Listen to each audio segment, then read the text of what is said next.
তেমন কিছু না গাইস, মুখে কিডনি বেচে ল্যাম্বরগিনি নিলাম, এই আর কি ঘটনা। এখন বর্তমান সময় হচ্ছে আমরা সোশ্যাল মিডিয়ায় ঢুকলেই দেখতে পাচ্ছি যে দুই ব্যক্তির কন্ট্রোভার্সিটি। এক ব্যক্তি হচ্ছে ওমরান ফায়ার, আরেক ব্যক্তি হচ্ছে মানে আমাদের টিকটকের রাজপুত্র অপু ভাই।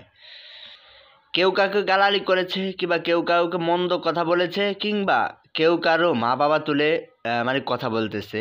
তো হচ্ছে এখন যে আমরা অনেক দূরে চলে গিয়েছি, অনেক দূরে রয়েছি, যে আপনারা 2024 সাল নিয়ে বসে আছেন, আমি তো 2025 সালে এসে পড়েছি।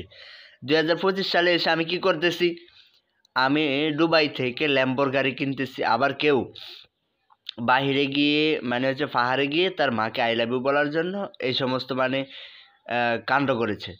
তার সবচেয়ে বড় কথা হচ্ছে দুবাইতে যারা থাকে তারা হালকা পাতলা কিছু ডলারের বিনিময়ে হচ্ছে এই সমস্ত গাড়িগুলা পেয়ে থাকে, যেরকম হচ্ছে ল্যাম্বর হোক কিংবা যে সমস্ত গাড়ি হোক না কেন, কিছু টাকা দিলে দিনের একদিন পুরা দিন ভাড়ার টাকা দিলে হয়, যেমন $200 দিলে সে পুরা দিনের জন্য ওই গাড়িটা পায়।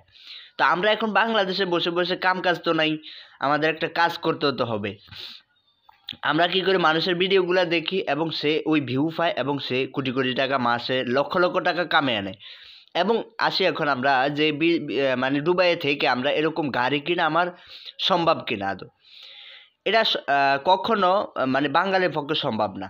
কারণ হচ্ছে ওই দেশে বিজনেস থাকতে হবে যদি বাঙালি হয়, এবং যদি ওই দেশের লোক এই গাড়িটা কিনে, তার অর্থ সম্পদ কীরকম এবং তার বংশীয় মর্যাদা কীরকম এবং সে ওই দেশের নাগরিক হিসাবে কীরকম, সব কিছু মিলে একটা গাড়ি মানুষের কাছে বিক্রি করে ডুবের কোম্পানি।